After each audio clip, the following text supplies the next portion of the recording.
நமக்குள்ள ஒரு மனம் இருக்கணும், ஊழியத்தில் விட்டு கொடுக்கிறது இருக்கணும், தாழ்மை இருக்கணும், தாழ்மை இருக்கணும்.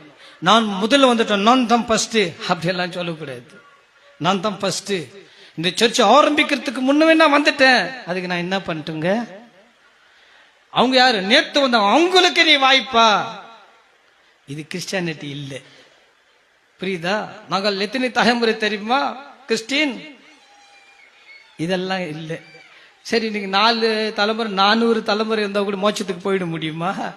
ரட்சிப்பு, பாவ மன்னிப்பு, நிச்சயம், முழுக்க ஞானஸ்தானம், இதைத்தான் மோட்சத்துக்கு கொண்டு போவோம். பாரம்பரியம் கொண்டு போவாது. தலைமுறை தலைமுறை கிறிஸ்தவன் என்று சொல்றதுனால தலைமுறை தலைமுறையா கல்லறையில இடம் கிடைக்கும், பரலோகத்தில் உனக்கு இடம் கிடைக்காது. சத்தியம் புரியுதா? ஊழியத்துல விட்டு கொடுக்கணும்.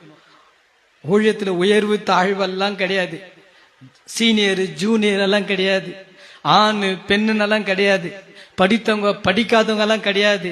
இங்க தமிழ் தெலுங்கு மலையாளம் கன்னடா கிடையாது. இங்க ஜாதி எல்லாம் கிடையாது. கிறிஸ்டியானிட்டியில ஜாதியும் கிடையாது. புரியுதுங்களா? இங்க அழகு அழகு கலரு பார்த்தெல்லாம் கிடையாது. இங்க தேவ பிள்ளைகளுக்கு தான் முதலிடம்.